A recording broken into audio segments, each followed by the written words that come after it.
The harbor always breathed. Only I could hear its heartbeat. The pulse lives under the concrete, bass thrum through pilings, a slow metallic echo that crawls up your bones if you let it. Down here, beneath the boards where tourists drop cigarette butts they pretend not to smoke, the air is perpetually wet and tastes like rusted nails. The lights along the corridor flicker to their own private metronome. I prefer mine. I kneel in ankle-deep water, the surface broken by stalks of kelp and skeletal rebar. The old nav panel is half submerged, a stubborn relic bolted to a poured wall.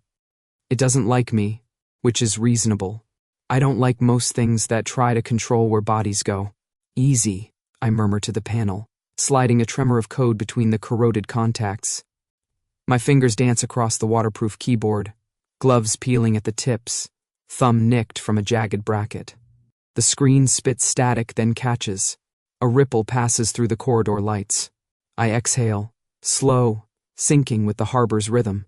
A ship's name tags across my HUD, Sea Fever 12, a sleek container hauler currently posing as a lumber carrier. Its belly hums wrong. Too many locks. Too many living heartbeats damped by steel. Not tonight, I whisper. Code is never just logic here. It's percussion. I tap a pattern into the routing table, a triplet buried in a straight 4A hitch that will overcorrect a beacon by 3 degrees on 2 cycles out of 5. Nothing the automated checks will flag.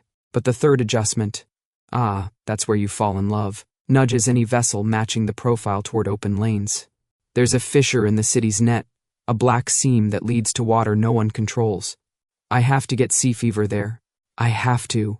I swallow, my throat dry despite the drip drip drip of dock rain. I shouldn't be shaking. I am shaking. Don't be dramatic, I tell myself. Then immediately picture an orchestra. Pit filling with seawater, instruments bobbing like drowned birds.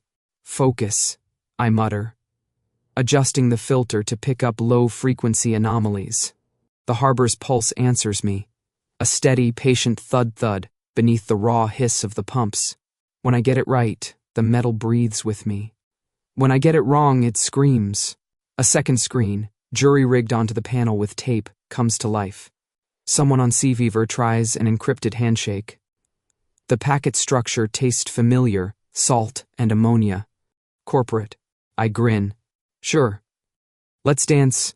I roll my shoulders, working the kinks out, and hear the soft click of water meeting concrete from deeper in the corridor. Normal. Pipes sigh, pilings knock, the sea shifts its weight. But then the click repeats with intention. Footsteps. Heavy. Deliberate. I don't look up. The first rule of being a small fish in a shark estuary is pretending you're driftwood. Second rule is knowing when to bolt. Third rule is accepting you won't always manage the first two. The steps draw closer, unhurried. The panel's fan stutters, a nervous little gasp, as if it shares my opinion. I tuck the dongle cord under my jacket, sweeping a wet curl off my forehead. There's a blind corner to the left and a crooked ladder to the right. The ladder climbs into a maintenance tunnel. I could be up it in 3 breaths. I don't move. With systems like this, once your rhythm sinks, breaking it is like stopping mid-note during a high-wire act. You can, theoretically, but gravity has opinions.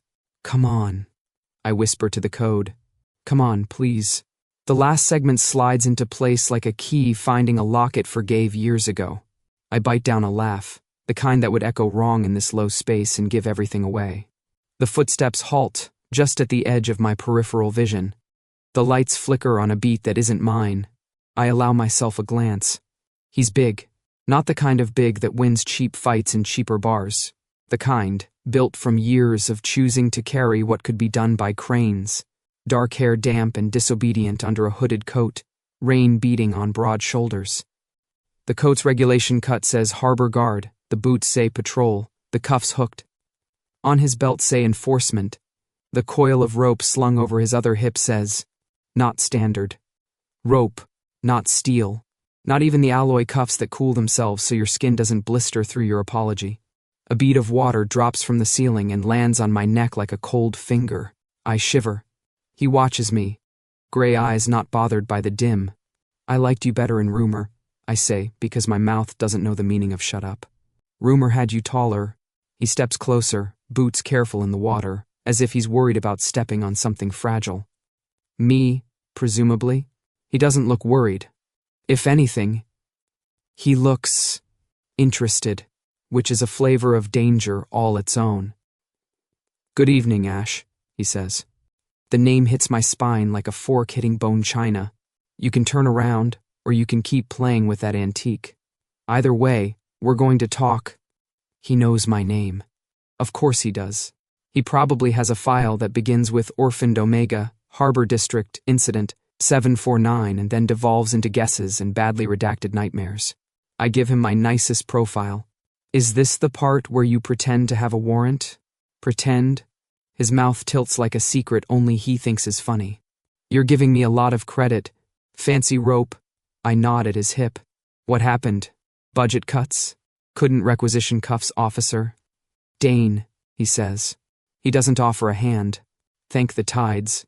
Touching a man like that would be like grabbing a live power cable. I'd either light up or stop completely.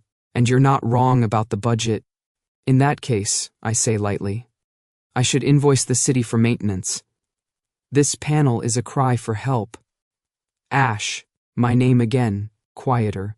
Step away from the console. My palms flood with heat. The harbor shudders with me. The lights skip a beat and then recover. He notices.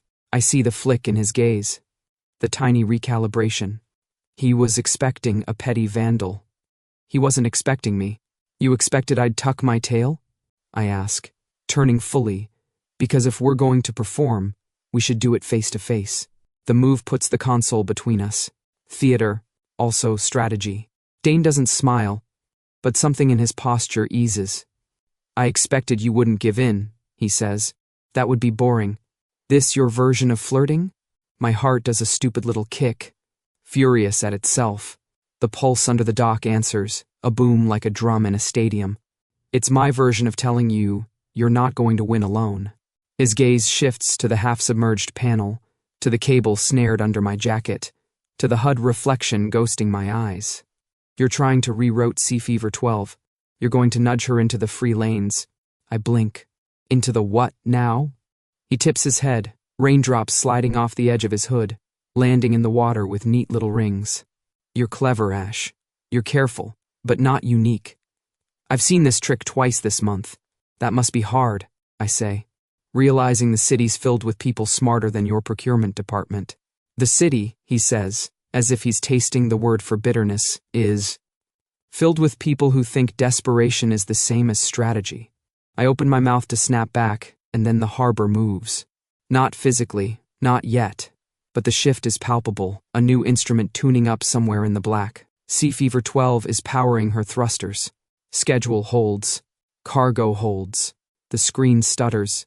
I breathe, in and out, matching the machine's thrum, and slide the last bit of code into place. "Good night," I whisper to the ship, like a parent lying to a child about monsters. "Go quickly. I don't want to arrest you," Dane says.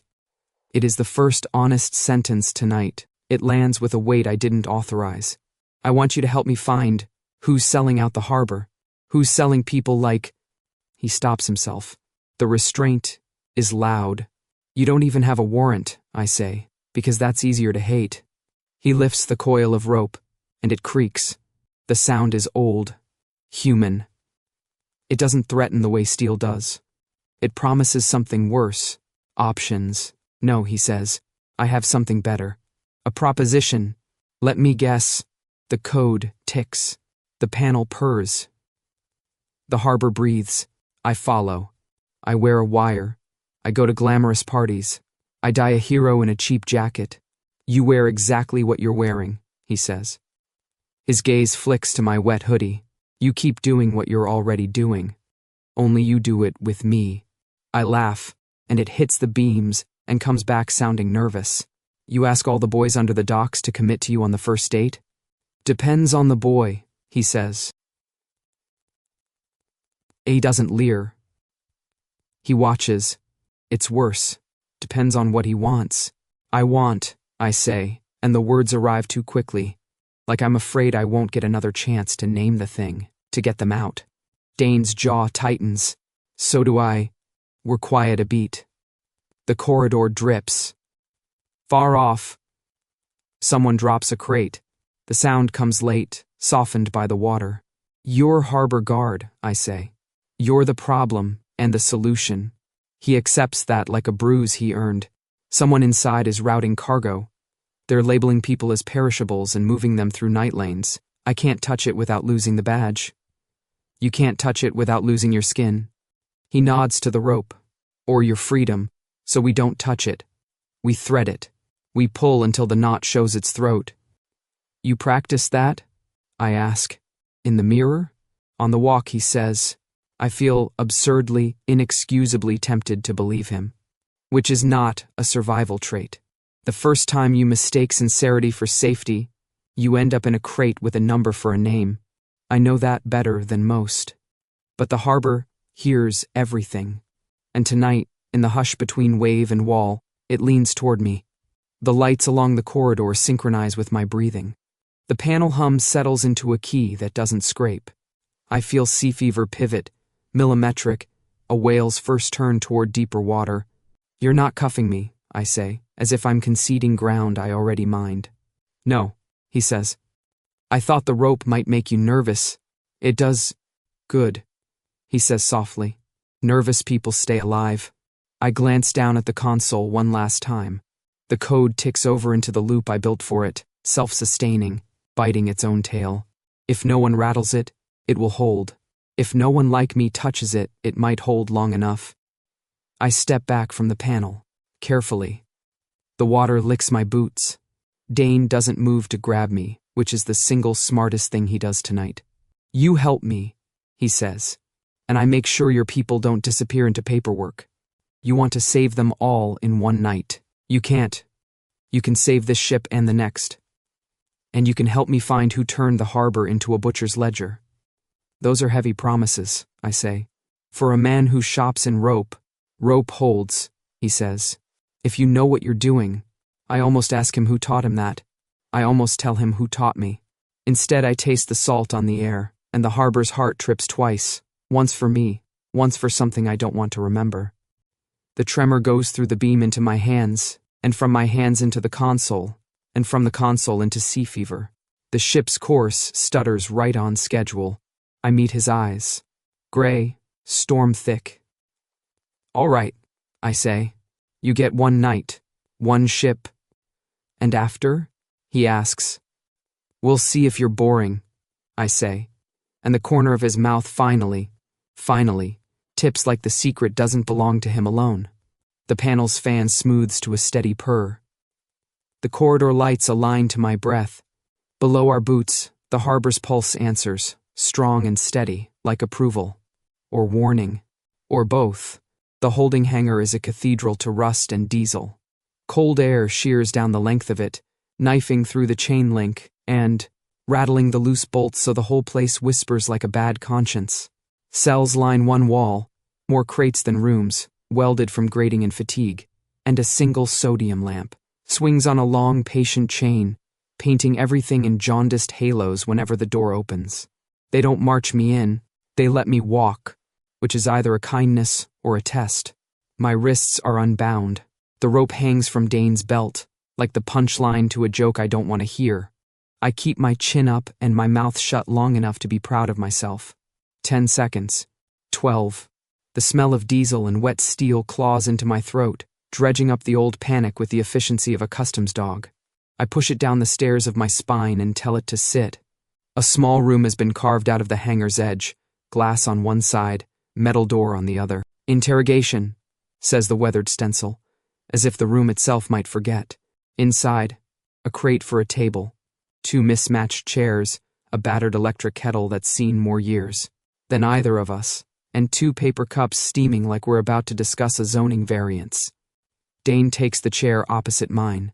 He doesn't remove the coat, as if warmth is something you earn. His face looks cut rather than grown, sharp planes, patient mouth, the kind of stillness you only get after too many nights on the wrong side of sirens. He nods at the cups. Coffee. I squint. Is this the part where you add truth serum and take notes about how my childhood shaped my criminal career? It's the part where I keep you from shaking yourself apart. He nudges a cup closer. Sugar's the gray packet. Milk is a rumor. I wrap my hands around the paper like I meant to all along. The heat stings the place where the dock's water chilled me. Steam curls into my face. My heartbeat slows enough for me to name it mine. No rope, I say lightly. I'm disappointed. I don't need it. He regards me over the rim of his cup. And you'd only chew through it to make a point. That sounds like flattery. That sounds like experience. He sets the cup down on the crate. I'm not a catcher, Ash. I'm harbor guard. Or I was, before the job started meaning escorting cargo with legs. His gaze flicks toward the hangar, toward the cells. The system's rotten. Someone's routing people through night lanes, mislabeling manifests, signing out souls like pallets of fruit. The hangar hums. A low, ambient vibration swims through the walls. Generators exhaling, pumps working, the harbor's breath muffled under concrete. I let my shoulders unknot a fraction. So you want me, I say, to catch criminals with another criminal? He doesn't blink. Budget efficiency. I huff, and the room warms by 1 degree with the idea of a smile. At least you're honest about it. I am. He leans back. The chair complains. You want to get them out. I want to stop the ledger from adding more names. Our goals overlap. I can't touch this from inside. Every requisition is monitored. Every inquiry is flagged. You can't touch it blind. Who says I'm blind? I lift the cup, inhale the burnt edge. I see enough. You see what the panels show you.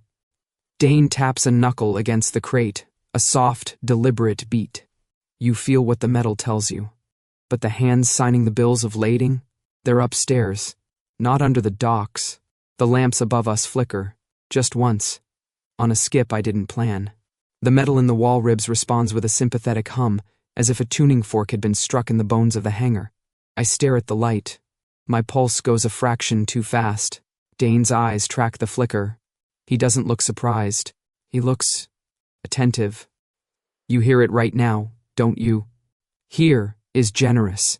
My voice wants to wobble. I sand it smooth with sarcasm. It's more like pressure. Rhythm. The city's a bad drummer and I'm cursed with perfect timing. He sits forward. The rope on his belt whispers against canvas. You feel it? I meet his gaze.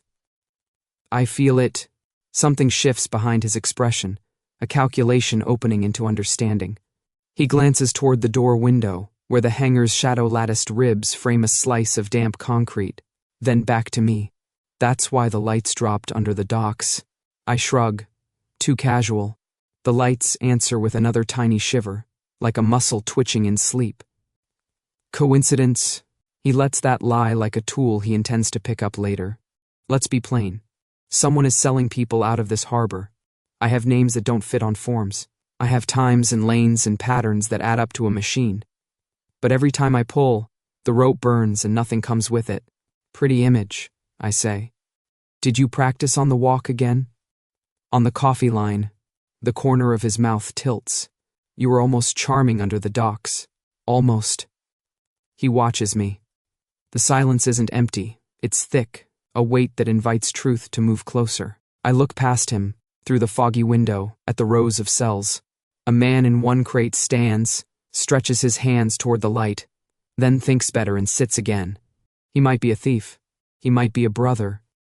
He might be a number on a page that someone will call a success. I don't trust you, I say. If that hurts your feelings, we can put it in the report. It doesn't. He doesn't flinch. You shouldn't trust me. You shouldn't trust any badge. You should trust outcomes.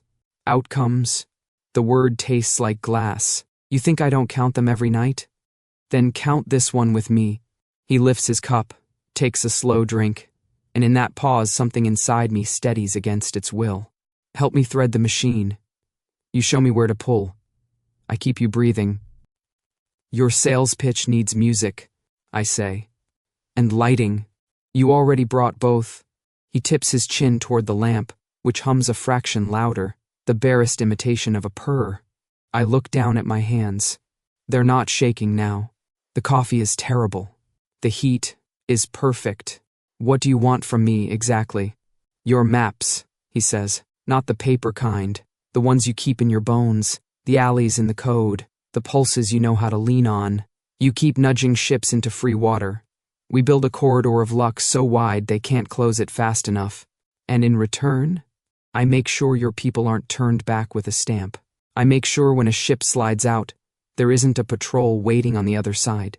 He doesn't look away when he says it. Promises are heavy.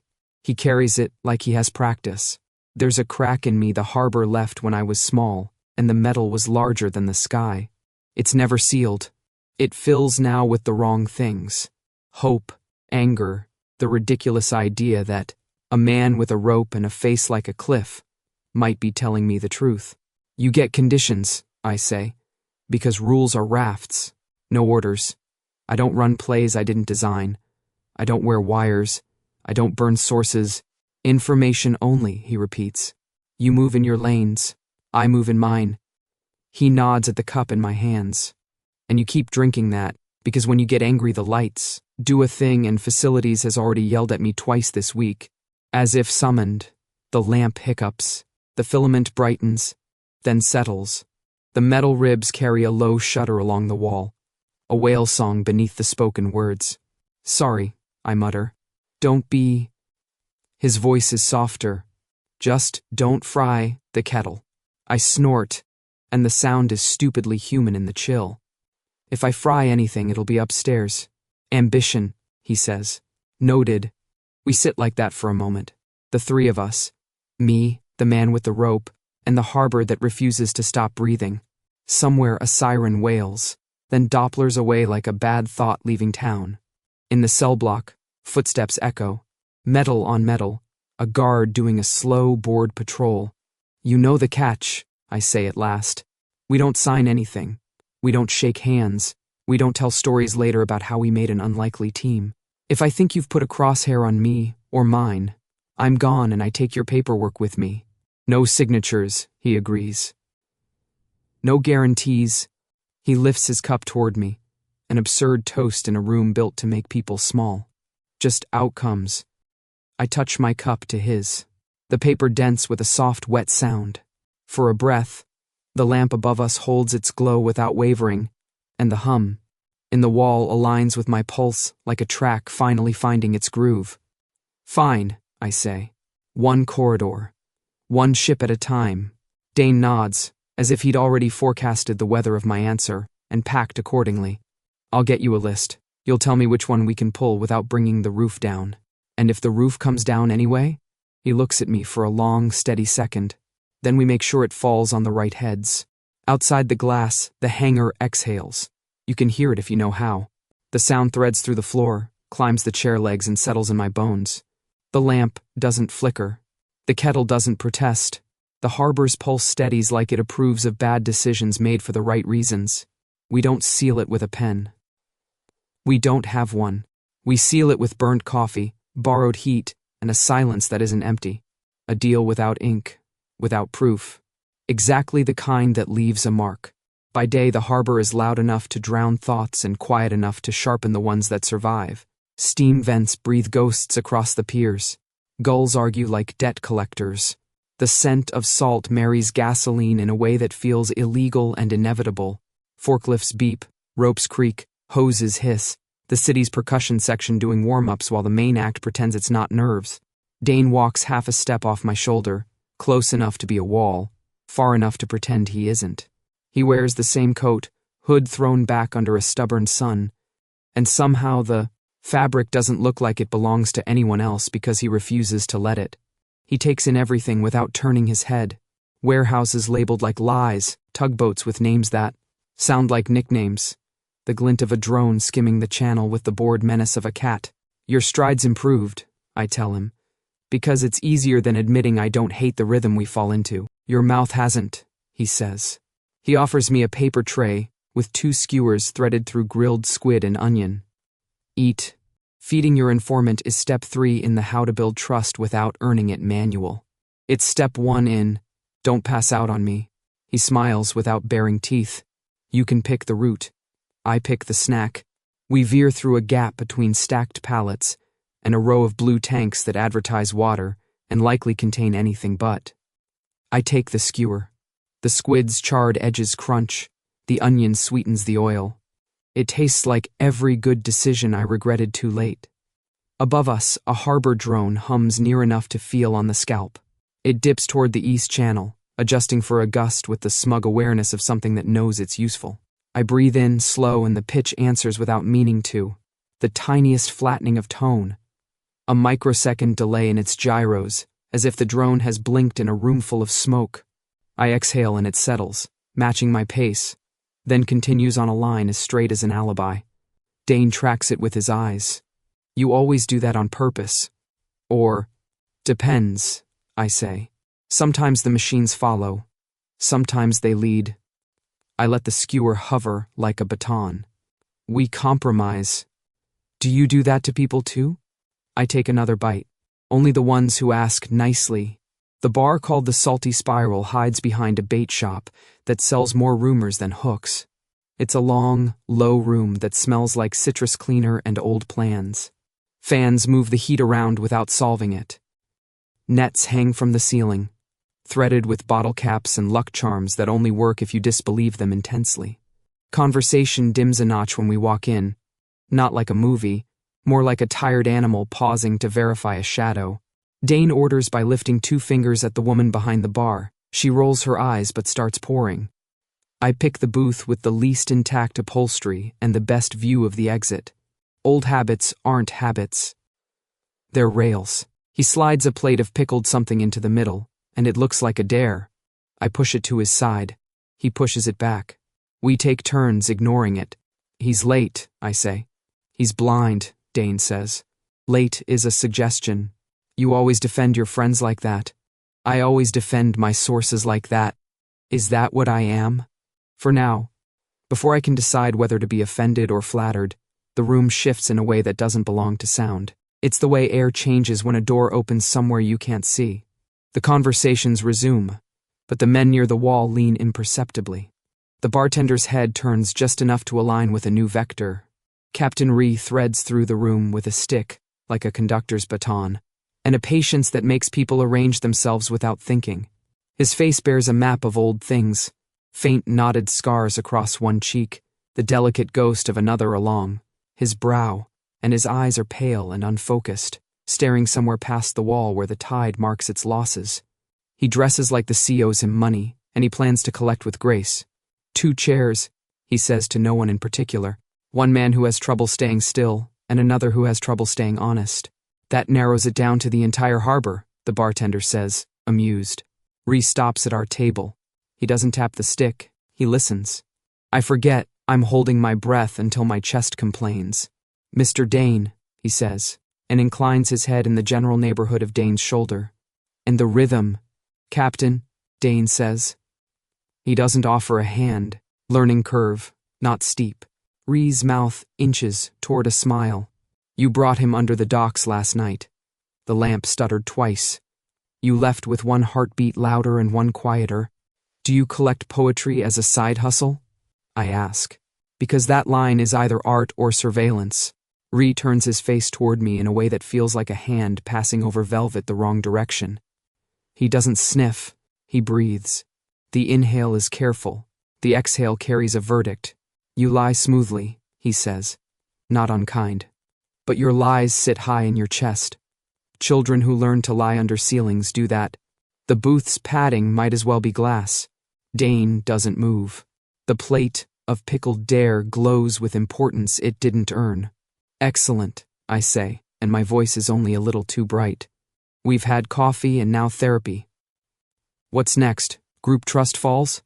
Ree's smile completes itself by a fraction. Next is information. You want roots. I want proof I should point you at any. Dane's tone doesn't change. He can take down a drone swarm with his breathing when he's irritated. He's useful. He's motivated. Motivation is the cheapest fuel. Ree tilts his head, as if the bar has added an instrument. It burns hot and leaves ash. Appropriate, I say. I answer to ash. Names are simpler than men. Ree touches the table with 2 fingers, finding its edge like a blind person and a pianist. You're pushing boats into free channels. I can feel the shifts when I stand on the east jetty. The water argues with itself. It has been losing those arguments. You're making it win. I want to deny it. We're in a room with too many ears and the wrong kind of air. But the captain's voice is sanded by truth and old salt. He already knows. I nod. Sea Fever 12, he says, tasting the name for bruises. There's a tug captain on her shadow run who owes me 30 years of cigarettes. I can get him to cough up which beacons he trusts and which he despises. And in return? Dane asks. In return, Ree says. The harbor owes me one less ghost. We spend an hour assembling pieces that don't like each other. Ree drags names out of the bar's wood, with the ease of someone who's listened to it long enough to learn its vowels. Dane sketches a crude map on a napkin, and then another on the back of a placemat when the napkin gives up. I correct the lines with a fingernail and the bad manners of a younger sibling. At some point, the pickled dare becomes less theoretical. I take a bite and immediately regret all my choices. Dane doesn't say, I told you so. He says, water, and slides a glass toward me without looking. I drink. It helps nothing. He doesn't smirk.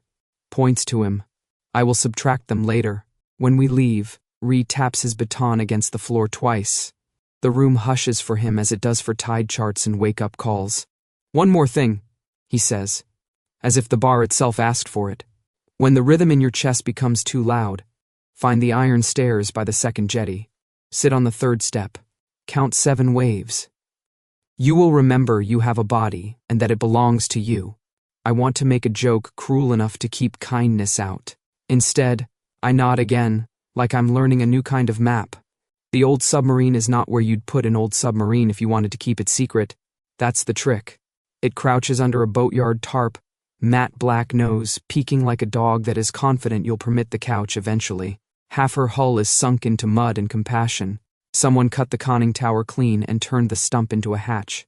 The ladder down has been replaced with a metal staircase that complains in an endearing way. Because why not? I mutter, running my palm along the hatch rim. The metal vibrates, a faint, delighted tremor like recognition. The harbor hum threads through it, snagging on weld scars, smoothing on the curve. She's listening. Office space is hard to come by, Dane says. The rent's murder. The neighbors mind their business. And if someone tries to bug the place, she sulks. Ships are women in your head? Ships are ships, he says. I just don't like arguing with them. Inside, the light is low but clean. Someone cared enough to scrape, wire brush, and oil. The space smells of machine soap and citrus. A simple desk has been bolted to what used to be a torpedo rack. A map of the harbor sprawls across a magnetic board, layered with colored string and pushpins like a conspiracy that learned manners. A battered radio sits where a periscope once sulked. In the corner, a kettle that looks like it might refuse to boil out of pride. Welcome to my poor choices, Dane says dryly. First time hearing a man introduce his heart so honestly, I say. Points for self-awareness. My comm buzzes. A soft pulse under the skin of my left cuff. I tap it. Mark. Static. Then my brother's voice, young and already weathered, like blacktop in sun. Ash? You on grid? Barely. You safe? Define safe. Paper rustles, I can see him hunched under the rafters of the radio tower. Charcoal. Smudges on his fingers. A city skeleton traced in lines only he respects. I've got something. You know the night lanes you flagged 3 days ago? There's a pattern in the pattern. Someone's using the cold storage markers to mask heat signatures. That's cute. I'm cuter.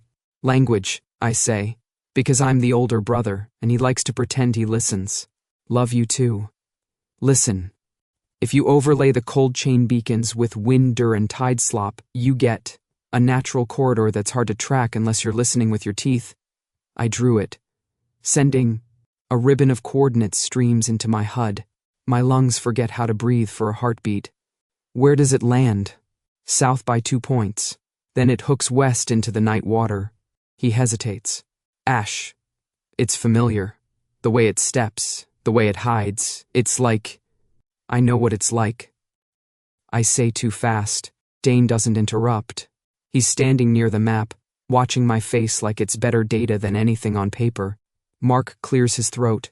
changes registers like songs. You got your guard dog with you? He's not my... Tell him I said hello, and that if he hurts you, I will draw a map to his front door and mail it to every angry person in this city.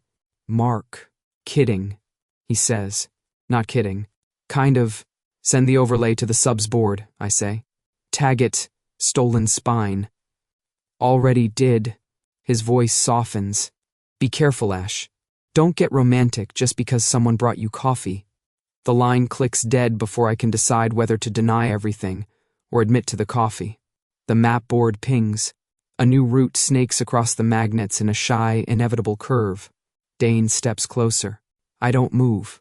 My legs root through the deck into the hull into the water below, like I'm trying to confirm that gravity remembers my name. The corridor Mark drew is precise in the way trauma is. Practiced, efficient, full of blank spaces where a person might have been. It matches a path I know without wanting to know it.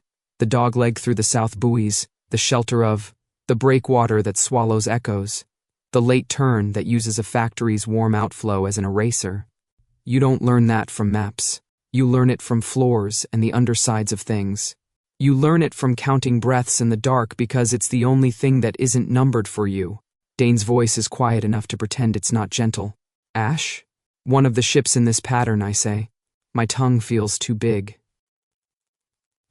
The hull hums. A sympathetic pain. It's taking the route I ran when I got out. The submarine's metal holds the sound like a secret. On the board, the string waits for a hand. Outside, the harbor listens. And for once, I wish it didn't. Night makes the harbor honest. The cranes stop pretending to be anything but bones. The sky drops low enough to scrape its knuckles on the mastheads. Wind pushes the storm in on a slow, deliberate hinge, rolling dark water at the pilings like a dog working a sore tooth. Everything smells of iron and rain.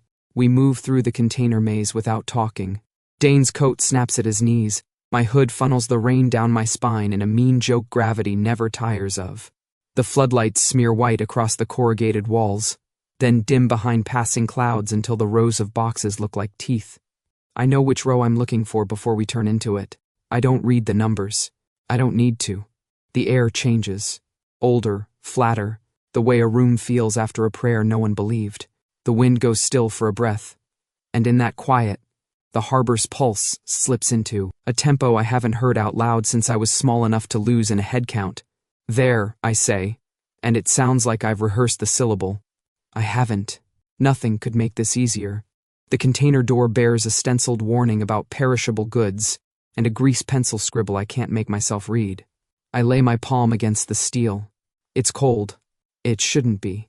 Refrigeration clicks on and off with the same indifference as the moon. But this cold has intent. This cold remembers. I press my ear to the seam. Sound travels differently through metal. It arrives in the bones first, then negotiates with the eardrums about admittance. The hold on the other side is empty now. No breath fogs, no feet shuffle. But the chamber keeps what was shouted at it like a bell keeps its last note. The echo hits me like surf. Count. No, don't count. Don't give it numbers. Numbers become names. Bodies packed to keep the fear from sloshing. A man coughing wet in a rhythm that made me try to sync my pulse to his, because if we were together, maybe we were less alone. The rasp of zip ties dragged across floor rungs. A girl humming, until the humming ran out. The refrigerator unit stuttering, then catching in a way that made us swallow hope like a painkiller. My lungs forget how to be lungs. The past doesn't ask permission when it wants to be present. It kicks the door and uses your mouth like a borrowed room. I had 7 years and a number. I had a crate I called Sky and a blanket that smelled like the ocean drowned in bleach. I had the count of steps between the water station and the vent, and I had the trick of shrinking my breathing until it didn't compete. I had nothing that belonged to me except the way the metal listened when I cried silently enough to pass as air. A whistle, sharp, near my ear, not inside it, present. Ash, Dane says. The word tries to anchor. The world slides. I press harder into the seam, and the container answers. The harbor hears everything. It raises its voice for no one. But when I'm this close, when I'm opened up on the same frequency as steel, it obliges. The floodlights shudder. A ripple goes through the string lights strung along the catwalk like nerves misfiring. In the channel, a buoy clangs too soon, a warning out of step with the wave. The wind shivers and changes pitch. I hear a drone stutter, correct, stutter again. The metal under my palm thrums, and the note it sings isn't the present. Stop, I tell myself, and the command has the weight of a wish. Dane's hand hovers at my shoulder without landing like a bird that doesn't trust the branch. Ash, look at me. I don't. My eyes are open and full of dark. I might as well have closed them. The pulse under the docks, under the cranes, under my ribs, speeds until it trips. The lamps go all at once too bright and then too dim. Strobes that make the containers jump forward and backward in space like a bad memory, rewinding and playing again. Stop, I say out loud, but it's to the knot now. My voice comes out small and mean, like a cornered thing. Stop, stop, stop. The harbor obliges and refuses both. Waves slap the pilings in an offbeat that makes my teeth ache. A stack of pallets rattles, a chain above us rings. Somewhere a siren wakes up to itself and decides to panic on our behalf. The world comes apart the way it does when you pull a single wrong. Thread in the shirt remembers it wanted to be cotton, not an idea. Ash! Dane's palm lands this time, solid, heavy with intent, not squeezing, anchoring. It's not the past. It's you. I pivot like I meant to swing, like my body has to launch something because it will explode if it stays. He doesn't flinch. His other hand catches my wrist midair with a pressure that says, "Stay with me, not don't touch me." His eyes are gray like wet stone under cloud. He's close enough that I can smell rain and rope and the ghost of bad coffee. It's not the past, he says again, lower, the kind of tone you keep for high edges. It's you. Breathe. With me. I hate him for knowing how to speak to me like I'm an animal with two settings. Bolt and break. I hate him for being right. I hate the container. I hate the harbor. I hate the 7-year-old I didn't save and the 24-year-old who keeps thinking saving is a singular event. Breathe, he says, and counts, not like a cop, like someone who has counted for others before. In on 4, out on 6. It feels stupid to be told how to use a body I've been renting for decades. The storm rolls a deep note across the roofs like a drum someone wanted to play gently and didn't. In, he says, patient. 1, 2, 3, 4. The floodlights hold on the last count. The buoy in the channel waits for a proper wave. Out, he says.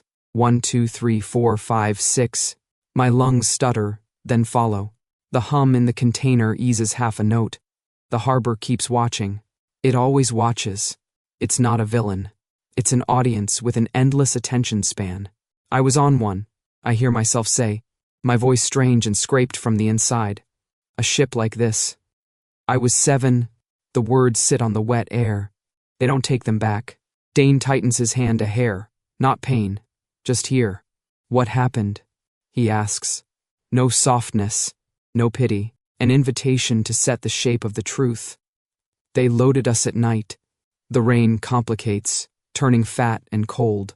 They told us we were cargo. They used the language of logistics. It felt neat. That was worse than anything. I counted the turns from the dock to the ramp. I counted the bolts in the top rung where the paint flaked. I taught myself not to sneeze. He says nothing, which is the right thing, and I resent him for doing it. The metal, I say. It heard me. Or I heard it. I learned how to put my breath in the space where the refrigeration coughed. I learned how to lean on the humming so the lock on the vent forgot to be stubborn. I learned the route out with my body before I took it with my feet. Lightning flashes low enough to be arrogant. It whites out the yard and gives it back. The floodlights, offended, decide to stay on for a whole 3 breaths without flickering. I got out, I say. And the sentence feels like a small, guilty secret. I didn't get everyone out. I didn't even get most.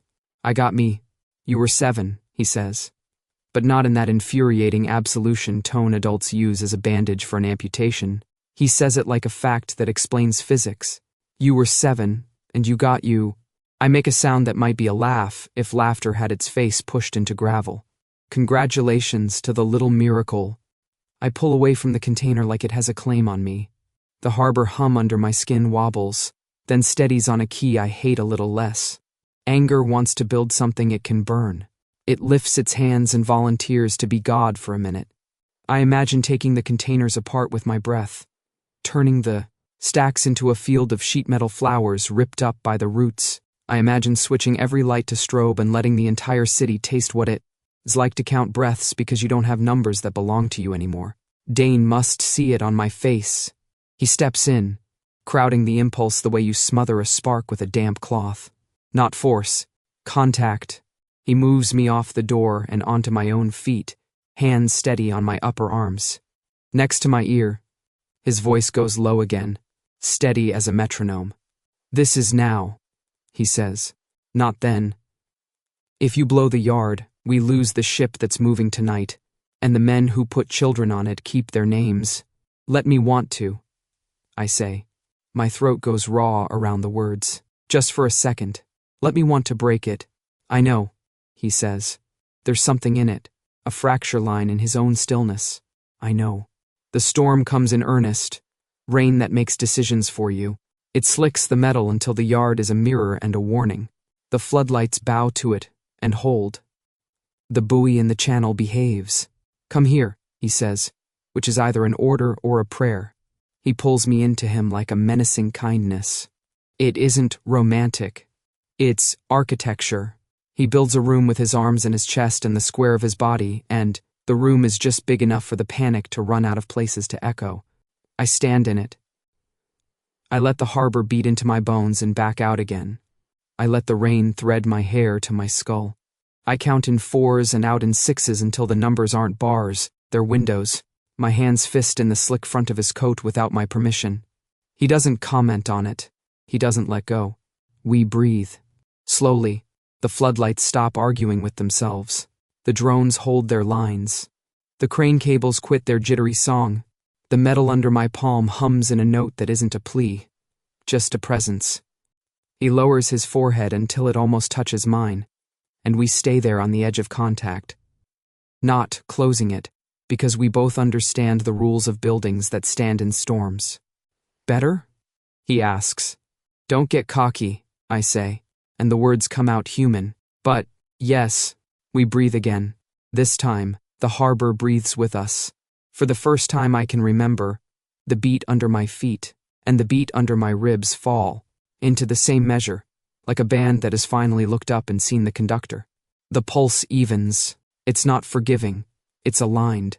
And in that alignment, some tight muscle in me releases like a fist, unclenching after years of holding on to nothing. The central navigation tower is an ugly truth, built out of clean lines. It rises from the pier like a warning finger, all glass and steel and the kind of lighting that believes in itself too much. Wind shoves sheets of rain against the skin of the building. The storm makes a low, patient argument with the windows. The harbor below is a field of hammered silver. We badge through 2 doors I'm not supposed to know how to open, and a third I do. Dane moves like the building belongs to him and he's tired of sharing. I move like a rumor the building hopes will pass. The control floor is a crescent of consoles facing a panopticon of screens, radar sweeps, channel cams, beacon status, the endless crawl of names pretending to be cargo. A handful of operators pretend not to be exhausted. A supervisor pretends not to be furious. The supervisor fails first. "Lieutenant," she snaps, spotting Dane. "You're off the board tonight. Why are you—" "Inspection," Dane says mildly, which is the kind of lie that works if you don't blink. He doesn't. "Carry on." We don't make it 3 steps before the elevator behind us opens, with the kind of timing that makes stories make sense. Ariel steps out in a storm-black coat that knows how to fit her. Her hair is pinned with the kind of precision you get from practice and cool hands. She wears her badge the way some people wear rosaries, not for display, for discipline. She sees Dane first, then me. Her eyes flick to the water on my hood, the damp on my cuffs, the way the harbor's hum rides under my skin like a second pulse. She doesn't look surprised. She looks annoyed on principle. "Dane," she says. "The name is a weather report." She lifts a waterproof folder with the piece of someone who likes paperwork. "Warrant." He takes it but doesn't look. "Evening, Ariel." Don't evening me while you harbor a fugitive in my tower. She looks at me properly, and her gaze is a diagnostic tool. You must be Ash.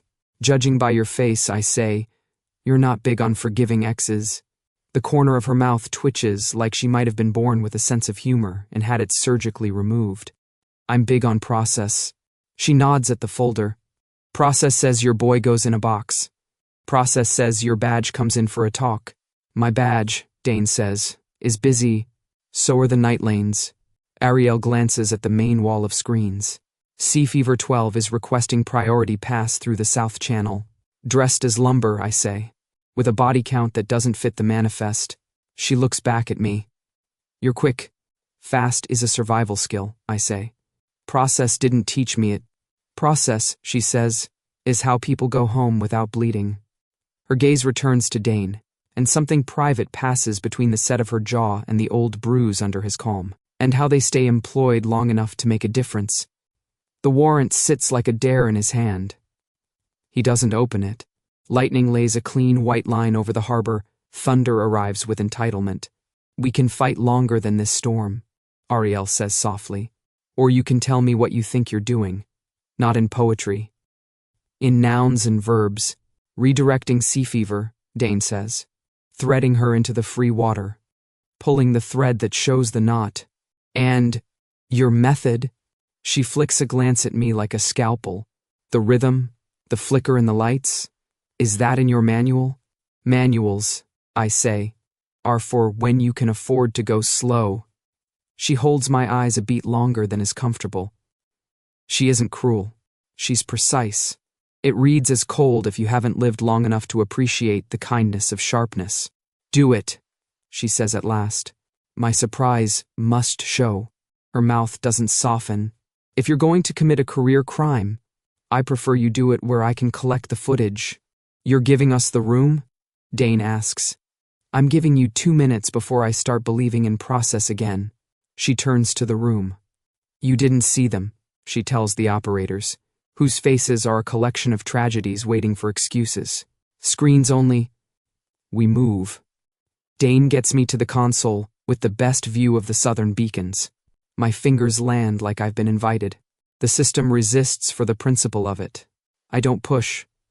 I lean. There's a rhythm you can only hear when you've spent enough nights below the boards.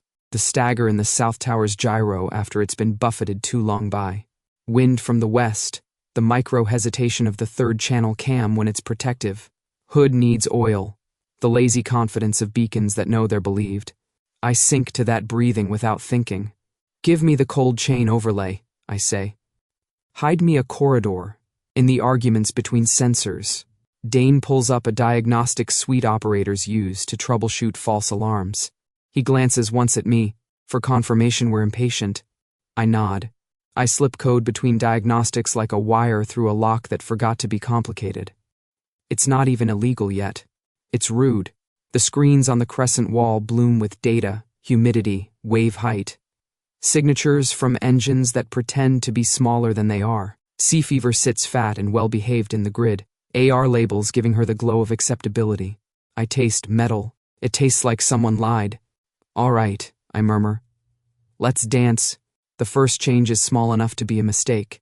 A south buoy's timestamp drifts by 1/10 of a second. Its neighbor corrects like a helpful friend.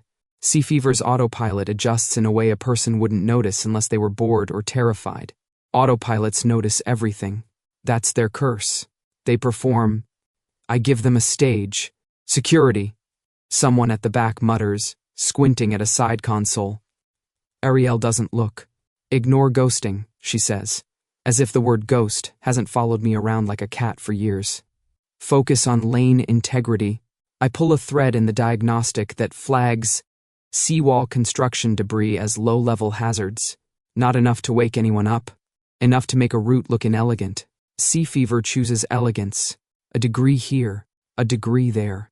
She slides toward the seam of water nobody owns. Storm wind hits the tower at a new angle. The glass thrums like a drumhead. My body wants to answer with the same frequency and too much volume. I make myself small. I picture Captain Ree's iron stairs. 3 steps, 7 waves. Mine, mine. Mine. Breath ash, Dane says without looking at me, as if his eyes aren't doing triple time already. Me, the screens, the door. I'm good, I say, then prove it. Inhale on 4, out on 6. The ceiling lights skip once, then hold. The metal under my palms hums approval. The door opens. It's a lot of officer for one doorway. 2 uniforms step in, reins steaming from their shoulders. Ariel pivots so smoothly you'd miss it unless you were looking for grace. Ma'am, one begins, because process loves ma'am. You're late, she says, tracing her badge with one finger like a vow.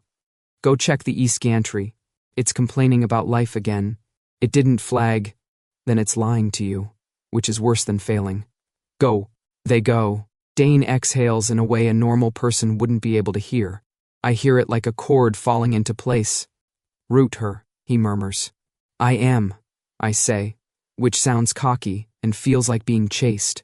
Sea fever makes her second mistake for me. She trusts the harbor. She always did. Everyone does, until they learn better, and then you spend years negotiating, with that betrayal like it's a friend who apologized without changing. I surge the diagnostic nuisance channel by a fraction, the one designed to keep crab pots from eating props. It pushes her off the obvious line toward the free seam. The storm assists with wind like a conspirator. The harbor, bless it, behaves. 30 seconds, Ariel says, as if she set the time on a kitchen timer that contains all our careers. Give me a flare on the south-south beacon, I say. Blink it once. That writes a log. The supervisor at the back protests out of habit. Ariel lifts her head 1 centimeter. The supervisor refines interest in his fingernails. Dane hits the beacon control. A clean white blink stitches the rain. Sea fever shies like a horse from a line someone painted too bright. She tilts right into the slip I made for her, just enough to tuck her shadow under the storm's coat. I feel it in the pads of my fingers, the way you feel a heartbeat through a wrist pressed to a throat. Now hold her, Dane says. Working. The lights overhead hiccup. A nervous kid again. The storm throws a tantrum against the glass. The harbor laughs that low laugh it uses when it reminds you who's older. I reach into the diagnostic one last time, impolite, intentional, and hum. It's not a sound in the air. It's a pressure against metal, a permission, and a request. The city's machines have never been my obedient animals. They're cats. You don't tell them what to do. You become interesting, and they sit on your work out of spite. They sit. The beacons that matter hold. The ones that don't matter throw phantom errors and keep the wrong eyes busy. The radar paints the channel like a ghost laid over a map. Sea fever rides the ghost and finds it solid. 10 seconds, Ariel says. I let go. Not of the keys, not of the breath, of the want to own it. I let it be an orchestra instead of a soloist, and the harbor, which is older, meaner, kinder than any of us, plays better when it's not insulted by control. Sea fever reaches the seam, flirts with it, chooses it. The AR label on her icon flickers as the autopilot pretends it meant to do that. The grid loses interest in her correctness because correct is boring. Her wake rolls into the lanes like a signature that won't matter in an hour. She's through, Dane says, just loud enough for the room to overhear relief without recognizing it. Ariel's shoulders loosen half a degree. She looks at me like a mathematician catching a proof from the corner of her eye. You can stop. I can't, I say, honest. Not yet. The storm growls close. Lightning walks along the cranes like a god with a sense of humor. Then, as if a conductor dropped his arms, the tower lights decide to behave, the screens decide to update. In order, and the hum under my palms levels into something that is not calm, but is disciplined. Now I can, I say. Ariel steps toward us. She sets the warrant folder on the console by my hand. Dane finally looks down. The page on top is blank but for the header, and a line where a name might go. I'm not wrong, she says. You're dangerous together. She doesn't say, and I'm tired of losing to men who believe being dangerous is the same as being right. She doesn't have to. It's the way she holds the folder, like a weapon she refuses to use wrong. You going to cuff me with your process? I ask, because I don't know what to do with gentleness unless I can make it ugly. Process, she says I serve warrants. Wisdom says I know when to file them. She turns to Dane. You're breaking rules I told you to break years ago, when I still believed you'd listen. You're not wrong, he says. And the ghost of something unreconciled moves between them like a draft. She looks at me one last time, and something softer, not soft, but human, flares and snuffs in her eyes. Get them out, she says, or at least get enough of them out that I can live with this. Ma'am? The supervisor hazards, knowing he's about to be braver than his job. Start the logs, Ariel says. We've had phantom interference on the south grid, possibly weather-related. Note that Lieutenant Dane was present for inspection. She takes the folder back without offering it. And note that I saw nothing useful. She walks to the elevator with the clarity of someone who has already argued with herself and won. The doors close on her face like a secret you keep out of respect. We stand there a moment in the silence. She leaves. The room breathes. The storm doesn't. On the screens, Sea Fever's icon slips into night water. The channel camera picks up her silhouette for one last frame, then the rain writes over it. Somewhere a tug whistles, the low, satisfied two-tone Rye likes when he thinks he's done something sneaky and good. Dane leans a knuckle against the console and looks up at the glass where lightning made chalk marks. He lets himself smile, small and private and undeserved. You did it, he says. We did it, I correct, and let my forehead drop to the heel of my hand. My breath comes in on 4 and out on 6 without thinking. The building neither fights nor assists. It agrees to be shelter. That's new. On the far edge of the screens, alerts flare and die as the harbor throws fits about things that don't matter. The things that mattered have moved into a dark place that, for once, doesn't frighten me. It feels like a corridor of luck. It feels like being allowed. Time to go, Dane says at last, as the operators remember they exist and begin to invent plausible reasons to move paperwork. Process is going to wake up cranky.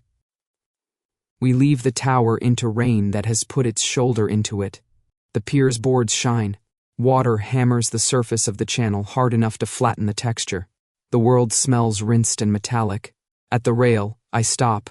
The harbor's pulse climbs into my bones, and then settles where it always wanted to live, not on top, alongside. Thunder rolls a long way east. The cranes hold still like saints in cut glass. Somewhere out beyond the last breakwater, a ship that once taught me the shape of fear points her bow at a place I once thought was a rumor. She goes because a dozen small things chose to go with her. I breathe.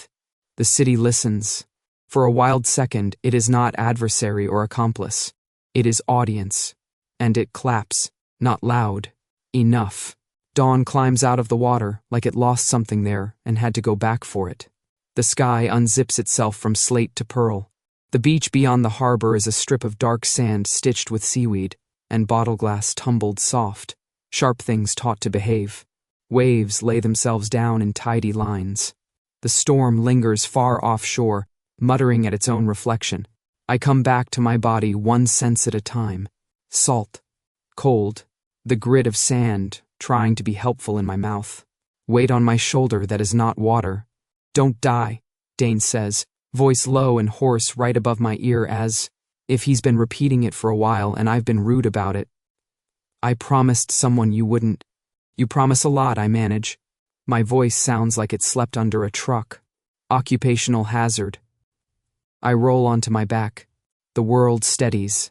Dane is a dark shape beside me, propped on one elbow, coat soaked through, hair doing what it wants. There's a cut along his hairline dried into a rust-brown crescent. His mouth is set against pain in a way that makes me want to argue with pain on his behalf. You good? I ask. Define good. Alive. Then yes. He winces and checks his side with the clinical indifference of a man who has inventoried himself in worse places. Bruised. Not broken. Good, I say, and only then let the laugh shake out of me, the small, unbelieving kind that comes when the worst thing declined the invitation. The harbor is quieter out here. Not silent, she never is, but the pulse is level, like a heartbeat after a sprint that remembers how to be ordinary. I sit up. The sand sighs. A gull stares at us as if considering a career change into medicine. A shadow leans over the waterline. A tug nosing the shallows with the prim disapproval of an old aunt at a party. A rope hisses across the wet sand. Captain Ree plants himself on the bow like a man already in the story's illustration. He lifts a hand in the vague direction of our skulls. "If you two are done drowning," he calls. "I have tea." It's impossible to be offended. Dane lets his head fall back into the sand and laughs once, quietly. I wave with the dignity of a kelp pile. Ree rides the winch down as if gravity owes him favors. Up close, his coat is darker with spray, his stick strapped along his spine with a piece of old webbing. He breathes us in, like always, and exhales a verdict. "You smell like poor choices and better outcomes," he says. "This is encouraging." "Encouraging is one word for it," I say, and then, because the world is tilted just enough for generosity, "Thanks for the assist. I turned up late to my own funeral once," he says, deadpan. "Since then, I try to be early." He produces a thermos and 2 cups that have seen decades of hands. The tea is the color of resolve and the taste of citrus peels stolen from nicer drinks. It burns down to the places the cold hasn't found yet. Dane takes his with the solemnity of a sacrament and then ruins it by making a face. "You'll live," Ree says, pleased by our suffering. He tilts his chin at the horizon. "Your lady made it, I catch myself. "The ship?" "The ship?" He folds himself into a sit that looks like he's consulting the tide. "She slipped, nicely. The sea will pretend it didn't help, but it's pleased with itself." My calm buzzes against the damp cuff of my sleeve. I peel it back with stubborn fingers. "Mark?" Static bites my ear. Then my brother's voice breaks through, bright and breathless. "He's up. I mean, you're up. Are you up? Say you're up." "I'm up," I say, and swallow a noise I don't want to name. "Incredible. You won't believe this." He gallops on without waiting. "Okay, you will, because you did it, but still." Sea fever cleared the grid. She hit the night seam and then ghosted clean. I tracked her wake against wind model and it sings like a choir. You should see the math. It's rude. Send me the rude math later. My throat tightens around the next thing. "Are they out of the zone?" he says. Softer. The static goes tender around his words. "Far enough they can't be flipped by, whoops, paperwork." Ree's friend shadowed long enough to make sure no teeth waited in the dark. "Ash. You did it." "We did it," I say, and look at Dane. Dane meets my eyes over the rim of the dented cup, something wry and warm folding at the edges of his mouth. He looks tired, in the good way, the used-up way. His shoulders drop the smallest measure, like he's put a suitcase down he forgot he was carrying. "Hey," Mark adds, suddenly awkward. "Tell your guard dog if he hurts you I'm going to invent a new kind of map where all roads lead to his house." "Mark, kidding," he says, not kidding.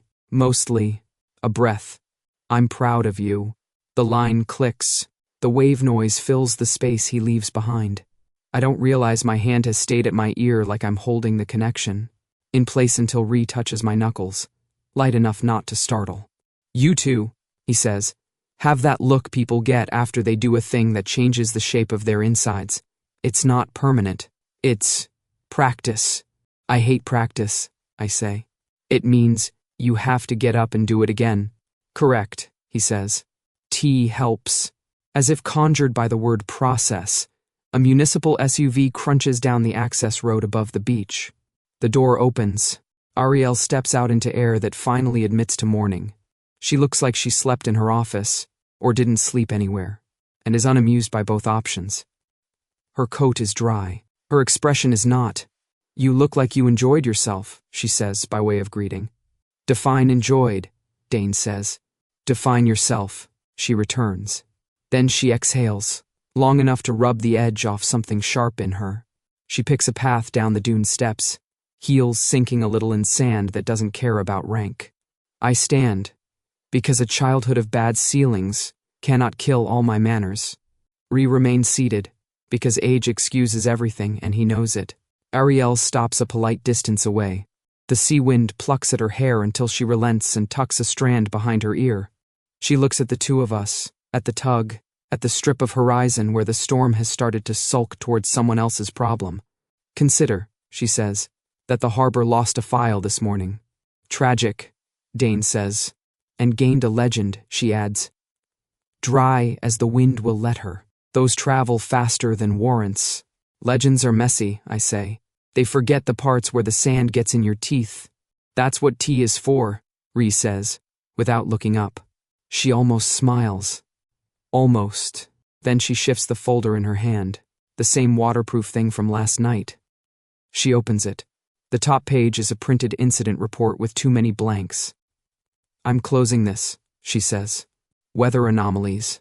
Diagnostic drift. Lieutenant on inspection. No actionable identities.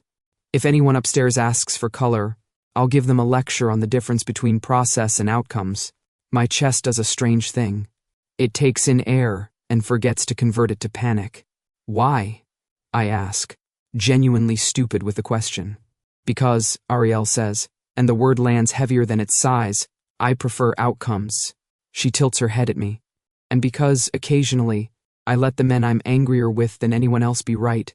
Occasionally, Dane repeats, as if the word is a private gift he intends to keep in a pocket. She rolls her eyes with affection sanded off. Try not to make me regret it before lunch. We'll be saints until noon, I promise. Unlikely, Ree says. She closes the folder and tucks it under her arm like a shield she chooses not to lift. For a moment, her gaze goes past us, to the water widening into day. She looks like a woman measuring the cost of being the person who keeps rooms honest. Then she nods once to me, once to Dane, once to the absurd gull that has appointed itself witness. Get off this beach, she says. You look like something the tide returned out of pity. She heads back to the SUV. The engine turns over, polite and obedient. When she's gone, the morning expands to fill the space her discipline kept tight. Dane sets his cup in the sand carefully, like it's evidence. He looks at me with an expression I don't have a drawer for yet. You did it, you stubborn hacker. No, I say, and it doesn't feel like deflection. It feels like a truth I can stand on. We did. We sit there a while and let the day happen to us. The wind drops its shoulders. The tug shifts its weight, pleased with its own solidity. Far out, something flashes that might be a signal, or might be the sun remembering how to use itself. Question, I say, when there's room for a small joke without breaking anything. You gonna arrest me now?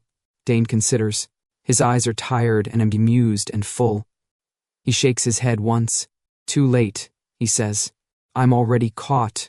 It lands with the kind of warmth that starts at the edges and moves inward until even the cold parts admit to being alive. I lean my head against his shoulder, because the architecture is still there, and it's still the right size, and also because I want to. Ree stands with the unhurried economy of a man who has timed his joints to the tide. He taps his stick against the tug's hull twice. The sound rings down into the water and comes back as a steady, friendly thrum. The harbor's pulse answers, low, even, unafraid. It sits next to my own instead of on top of it. It doesn't demand. It keeps time. For once, I don't feel like I have to choose between listening and being loud. For once, the rhythm isn't a command or a cage. It's just a heartbeat. And, finally, it's ours. The harbor's air tastes different in spring. Not cleaner, harbors never are, but softer. Like salt that's learned to forgive.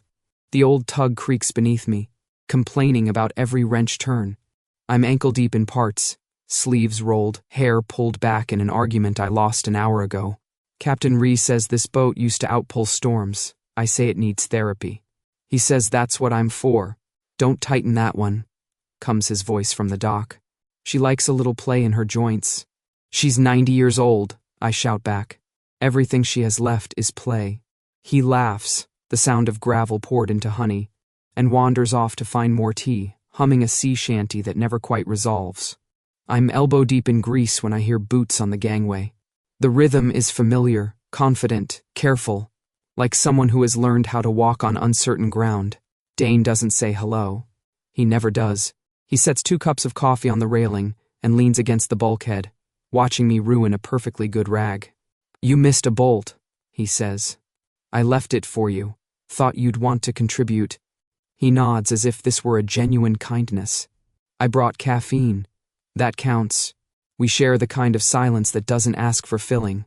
The harbor hums below us, no longer the restless throb of machinery and ghosts, but something steadier, a slow, even rhythm that reaches through the hull and into my hands as I work.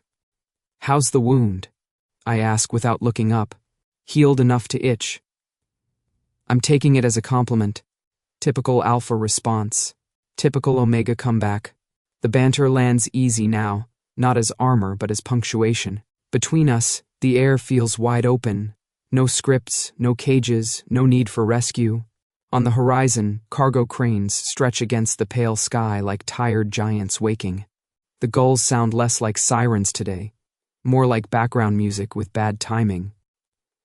I take the coffee he offers. It's terrible. It's perfect.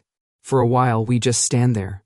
A man who used to chase, a man who used to run, both pretending to fix an engine that only wants to be left alone. Somewhere beyond the jetty, a freighter horn sounds. A long, contented note that vibrates through the dock, through my chest, through the air itself. The harbor answers with its own low echo, and I can feel it inside me like an agreement. The pulse, the same steady beat I used to mistake for danger. Now it's just life. Dane glances sideways, half a smile under his breath. "You hear it too, don't you?" I do.